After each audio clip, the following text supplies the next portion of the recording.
bienvenidas a la firma del acuerdo de una nueva coalición de gobierno progresista. Recibamos a la presidenta del Grupo Parlamentario Plurinacional Sumar y vicepresidenta segunda del Gobierno, Yolanda Díaz, y al secretario general del Partido Socialista Obrero Español y presidente del Gobierno, Pedro Sánchez. El pacto de gobierno entre el Partido Socialista y Sumar es un hecho, ya está firmado, ya hay acuerdo. Tiene, eso sí, algunos puntos polémicos, como la reducción de la jornada laboral, la prohibición de los vuelos cortos y, sobre todo, una gran ausencia. No hay rastro ni de la amnistía, ni hace mención alguna a Cataluña, cuando ahí reside la clave, pues, de todo esto. ¿Esto nos acerca a la investidura o cómo nos deja exactamente? Porque ya no sé muy bien dónde está la trampa. Soy Javier Atard y hoy es miércoles, es 25 de octubre. El Mundo al Día, un podcast del Mundo.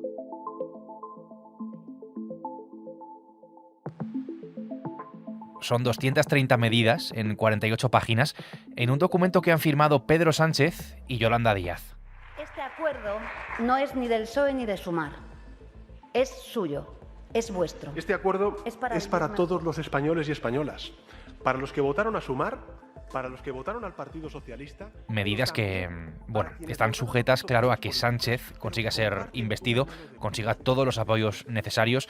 Pero vayamos por partes. Aquí están mis compañeros de política de la sección de Nacional, Raúl Piña y Vicente Coy. Bienvenidos. Hola Javi, ¿qué tal? ¿Cómo estás? ¿Qué tal, Javi? ¿Cómo estás? Lo laboral tiene un peso fundamental en este acuerdo, con esa rebaja de la jornada de lo que trabajamos hasta las 37 horas y media de las 40 actuales. Tampoco ha sido fácil, por otra parte. Vicente, de las medidas, ¿cuáles son las más llamativas?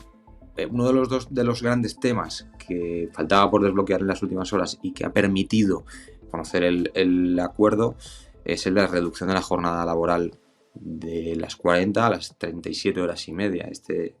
Un acuerdo que es un triunfo para Sumar y que era una de las grandes cuestiones bloqueadas en las últimas jornadas. Además, se han comprometido ambos socios a regular los despidos y se han comprometido a aumentar el salario mínimo en línea con lo hecho durante la anterior legislatura. Esto en lo que tiene que ver con la materia laboral, pero hay muchísimos otros puntos destacables. Se comprometen a derogar aspectos y a reformar aspectos de la ley Mordaza, tal y como piden los socios o los aliados parlamentarios de estos dos partidos, y se han comprometido también a revisar lo acordado en la Ley de Cambio Climático. Esto es una cosa significativa porque ahí va incluido, por ejemplo, uno de los puntos más polémicos o llamativos o comentados en las últimas horas, que es el de la reducción de vuelos domésticos. El tren está llamado a ser el transporte del siglo XXI. Esa reducción de vuelos domésticos en las rutas donde existan alternativas ferroviarias en menos de 2 horas y media. Traerá cola. Eso, pues, creo que es bastante seguro. Veremos si al final consiguen ejecutar esta medida o queda simplemente sobre el papel. Pero además hay mejoras en la sanidad pública para reducir las listas de espera, se comprometen a garantizar la educación universal de 0 a 3 años. Luego en materia judicial hay un claro toque de atención al Partido Popular al comprometerse tanto el PSOE como Unidas Podemos a cumplir, dicen, la Constitución en lo referente a la renovación del CGPJ, para impedir, dicen, que la deslealtad de algunos actores políticos afecte a la calidad y al prestigio institucional. Esto es un claro toque de atención, un claro guiño al Partido Popular en lo que tiene que ver a la renovación de los órganos constitucionales. Y muchos otros puntos. Una reforma fiscal, por ejemplo, que involucre a la banca y a las energéticas, en línea con los impuestos de la última legislatura, de los últimos meses, y además el compromiso de reformar la financiación autonómica, que es una de las grandes reclamaciones históricas de varios territorios. O sea que es un acuerdo extenso, completo, que en parte es similar al de la anterior legislatura, pero que incluye, sobre todo, ya decíamos, en el aspecto laboral, pues numerosos puntos novedosos. Como decía antes, otra de las grandes polémicas tiene que ver con la reducción de la jornada laboral. No habría rebaja salarial para rebajarla, la jornada, hasta las 37 horas y media. Aquí cabe señalar que la patronal rechaza este cambio, dice que afectará al crecimiento y también al empleo. Esta medida, Raúl, ha generado también alguna tensión entre las partes. Sí, mira, te diré que esta es lo último que se cerró. El PSOE y Sumar llevaban ya hace días de acuerdo en que había que reducir la jornada laboral, pero no se ponían de acuerdo en cómo hacerlo. Me voy a explicar. Sumar quería que el gobierno fuera el que tomara la iniciativa, ¿vale? Es decir, el gobierno dictaminara que se reducía la jornada laboral, mientras que en el PSOE, sobre todo gente como la vicepresidenta Nadia Calviño, querían que eso se acometiera, pero dentro de la negociación social, es decir, con los agentes sociales, pactándolo con sindicatos y empresarios. Como queda en el texto, el gobierno va a impulsar la reducción de la jornada laboral, que ahora está en torno a unas 40 horas semanales, a 38 horas y media semanales en 2024 y 37 horas y media en 2025. Es decir, el gobierno va a hacer que se pase de 40 horas ahora a 37 y media en 2025. Oye, ¿y a partir de 2025? A partir de 2025 se hablará con los agentes sociales para buscar cómo seguir ese camino o no. Como era un punto de fricción donde no se ponían de acuerdo, pues decisión salomónica. Yo lo impongo en un periodo corto de tiempo y luego hago lo que quería la otra parte, que es llevarlo a los agentes sociales. Y hemos estado 5 años y vamos a estar otros 4 años más. Pues... Da la sensación, aunque creo que más que una sensación, es una realidad, que desde que se celebraron las elecciones, desde el verano, la amnistía pues lo ha monopolizado todo, ha llenado toda la discusión sobre la posible investidura de Pedro Sánchez. Este movimiento responde, no sé, a un intento por recuperar el foco después de que la amnistía lo haya ocupado todo. Sí, yo no te diría recuperar el foco, sino cambiar el foco, porque aunque hemos tenido la investidura fallida de Feijóo, es verdad que en ese compás de espera se siguió hablando de la negociación del PSOE con los independentistas catalanes. Ha llegado un punto en el que quienes tienen información no la cuentan, quienes no tienen información no saben qué contar, y entonces se ha creado una especie de vacío, ¿no? El vacío o la espera que criticaba el PSOE al PP, pues ahora le está pasando al PSOE. De hecho, el propio Pedro Sánchez en la semana pasada tuvo que llenar su agenda de reuniones porque no había nada. Entonces, en un intento de llenar la agenda, de mostrar acción, pues empezó a reunir con colectivos sociales.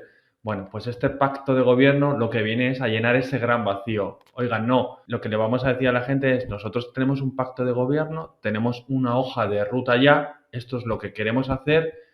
Dejemos de hablar unos días de la amnistía y hablemos de estos contenidos, ¿no? Hablemos de si vamos a suprimir los vuelos cortos de avión, hablemos si es posible reducir la jornada laboral y así me descargo un poquito de presión, yo sigo negociando mientras hablamos de esto y no me estáis preguntando todo el día por la amnistía.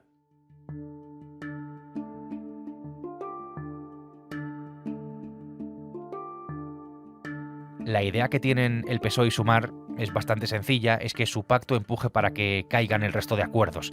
El resto de acuerdos es todo lo demás que hace falta para facilitar que Sánchez siga en la Moncloa y la reedición, ¿no?, del gobierno de coalición. Pactos con el PNV y con Bildu, pactos con Esquerra, con el Junts de Puigdemont, y no parece sencillo, no es sencillo. Claro, otra de las cuestiones que llama poderosamente la atención es la absoluta falta de concreción, ¿no?, en esas 230 medidas, pero es evidente que responde precisamente a esto. Son 230 medidas, 48 páginas y muy pocas concreciones. Incluso en el apartado de reforma fiscal hay muy poco número, que en teoría es un apartado para dar muchos números, aportar datos. Son todo como revisaremos, estudiaremos, promoveremos, ¿sabes? Formulaciones así. ¿Por qué? Porque esta formulación, esta ambigüedad a la hora de redactar te permite dos cosas. Una, decir, no, en mi programa de gobierno yo me he comprometido a hacer esto, está en mi hoja de ruta, pero a la vez también te permite decir a alguien al que no le guste, con el que tengas que negociar, no, vamos a ver, yo dije que quería hacer eso, pero no dije cómo iba a hacer eso, no detallé cómo iba a hacer eso, lo hablamos y lo vemos. Digamos que es una redacción para decir a la gente lo que quieres hacer o no, depende de lo que te pidan tus socios. El objetivo de estas páginas es que ninguno de los partidos que tienen que votar la investidura de Pedro Sánchez se salga fuera de esa ronda por este documento. Es interesante saber esto, Raúl, por lo que revela además, ¿no?, de este tipo de negociaciones. Claro, de hecho te diré que, por ejemplo, al poco de salir el documento, ha habido partidos, incluso Podemos o el PNV, que lo han criticado, y dentro del gobierno, con las personas que hemos hablado, no le han dado ninguna importancia, sino que creen que esto forma parte un poco del juego político. Dice que todo acuerdo que se publica, lo primero que se hace es ser criticado y luego a partir de ahí ya se sigue negociando. Buenas tardes a todas y a todos. Muchísimas gracias por haber acudido a esta convocatoria que se ha producido con tanta premura. Recuerdo perfectamente que, de una manera más o menos sorpresiva, hace ahora casi 4 años, asistimos al final al pacto entre Pedro Sánchez y Pablo Iglesias, justo 2 días después de las elecciones que ganó el PSOE. Aquel día, Iglesias abrazó a Sánchez a ojos cerrados, ahí está la fotografía para la historia, y en virtud de ese acuerdo y del apoyo de nacionalistas e independentistas en la investidura que se celebró meses después, en enero, continuó en Moncloa Sánchez. Hoy, uno de los 2 actores que ha tomado protagonismo en virtud de ese acuerdo, que es Yolanda Díaz, no solo ha enterrado políticamente a Iglesias, a Podemos, tal y como lo conocíamos entonces, sino que es hoy quien lidera, ¿no?, ese espacio político, pues, a la izquierda de los socialistas. Por hacer memoria y por ver cómo cambia la política en tan poco tiempo, la primera diferencia, Vicente, entre estos 2 pactos, como decía, está en uno de los protagonistas, en una de las partes. Sí, sí, bueno, han pasado 4 años, todos hemos cambiado más o menos en 4 años, pero hay algunos que cambian más que otros. Pedro Sánchez tuvo que pactar con Pablo Iglesias como líder de la coalición Unidas Podemos, y en esta ocasión Pedro Sánchez ha tenido que negociar con Yolanda Díaz como nueva líder de este espacio, que ya no coordina y ya no lidera Podemos, sino que está englobado en un espacio mucho más amplio, gestionado o encabezado por Sumar, lo cual cambia notablemente las claves de la negociación o del diálogo entre estas 2 formaciones y, por tanto, el resultado plasmado en el acuerdo que hemos conocido este martes. Y aquella negociación, si la comparamos además con esta, estuvo mucho más plagada de choques entonces que esta. Que ya fue una negociación muy compleja y muy larga, porque fue el primer experimento de negociación que dio con una coalición gubernamental. Costó, entre comillas, porque dices, bueno, salió a las 48 horas, fue una negociación express. Bueno, veníamos de una repetición electoral porque durante 6 meses los partidos no se ponían de acuerdo para llegar a este pacto. Entonces, después de 6 meses, y creo que fueron 137 millones de euros que costó la repetición electoral, tanto el PSOE como Unidas Podemos lograron alcanzar un pacto que no terminó de convencer a ninguna de las 2 partes, porque llevaba un montón de cesiones por parte de cada socio, pero que, bueno, que culminó definitivamente en esa primera coalición de izquierdas en nuestra historia política, que en comparación con el acuerdo alcanzado en los últimos días, pues fue mucho más difícil y mucho más complejo. Este ha sido, podemos decir, bastante más dinámico, a pesar de que también ha llevado unas cuantas semanas sacarlo adelante. Del de este año, del de este 2023, pues todo esto está muy bien. Aquí está el pacto firmado y celebrado por ambas partes. Ya veremos cómo se hace y cómo se paga si llega a llevarse a término. Pero aquí hay un punto que no podemos pasar por alto, algo a lo que no se hace desde luego mención, que es la amnistía, que son todas las cuestiones relacionadas con Cataluña. Llama la atención, digo, porque en ese punto precisamente está la clave de la investidura y es lo que en todo caso haría posible que se llevaran a cabo estas medidas, Raúl. No es que no se hable de amnistía, es que no se menciona ni siquiera la palabra Cataluña.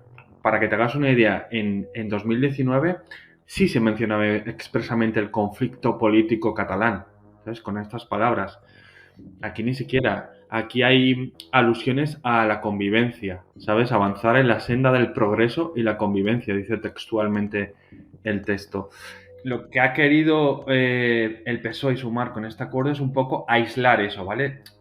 Tener un texto que sirviera para vender a la gente lo que voy a hacer. Oigan, no, pero es que ustedes van a pactar la amnistía con los independentistas, y que ellos puedan decir, no, mire, yo lo que voy a hacer es reducir la jornada laboral, subir el salario mínimo, mantener el impuesto a la banca y a las empresas. No, eso es lo que voy a hacer. ¿vale? Eso es lo que ellos quieren. ¿Qué pasa?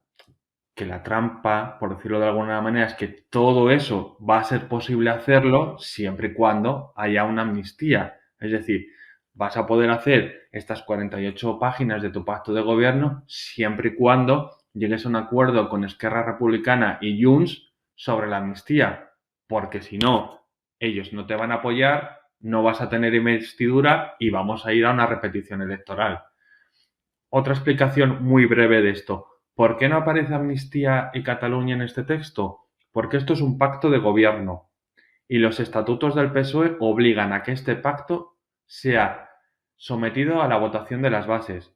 Si quito dos aristas muy afiladas que incomodan y no gustan, me aseguro una votación más cómoda, es decir, me aseguro un respaldo más tranquilo y más mayoritario a este pacto.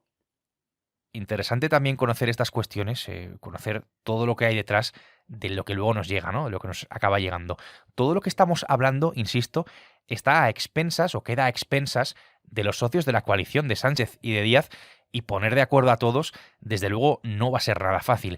Mientras se negocia la amnistía, hoy contamos en El Mundo que Puigdemont, que es el principal interesado, en paralelo, exige la incorporación del reconocimiento de Cataluña como nación en las negociaciones que están teniendo con los socialistas. Exige el reconocimiento de la República Catalana. Al parecer, este es ahora mismo el principal escollo, es lo que más está separando. Y añado algo más. Las bases del Consell de la República, del Consejo de la República Catalana, que es esta especie de invento que lidera el propio Puigdemont, han votado para que los partidos independentistas bloqueen la investidura de Sánchez. Esto, repito, mientras el expresidente de la Generalitat negocia con Sánchez. Por dar un poco de contexto, en este momento, con este pacto, Raúl, pero sabiendo todo esto, con este pacto entre Sumar y el PSOE, pero teniendo en cuenta todas estas cuestiones, no sé ya cómo de cerca está la investidura. Es la pregunta del millón. Lo preguntamos todos los días, en todo el momento, en todas las conversaciones que tenemos. Lo último que nos han dicho, y es tal y como te lo cuento, es que el foco está puesto en los primeros días de noviembre. ¿Qué son los primeros días de noviembre? Pues no lo sé. Pero en los primeros días de noviembre. El gobierno no quiere apurar. Hay de plazo hasta el 27 de noviembre para que salga adelante una investidura. Si ese día no hubiera salido adelante ninguna investidura, se convocarían automáticamente elecciones para el 14 de enero. El gobierno no quiere llevar al límite nada de esto. Quiere hacerlo antes, con margen suficiente. No sé, tenemos ahí, es que no sabría decirte, tenemos 2 semanas, te las voy a decir. Tenemos la semana del 6 al 10 de noviembre y del 13 al 17 de noviembre. Pues ahí va a ser la investidura en esas 2 semanas. Bueno, pues ahí quedan esas fechas. Esas son las fechas hacia las que estamos apuntando para la investidura, la hipotética investidura de Sánchez.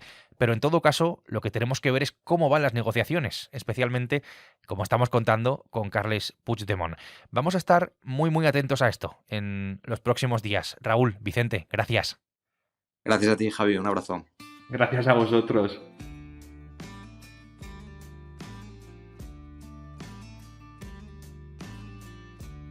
Raúl Piña y Vicente Coy han hecho posible este episodio del Mundo al Día, un podcast que puedes escuchar todos los días en elmundo.es, en la web del Mundo, y además en las principales plataformas de audio, donde tienes la opción de suscribirte.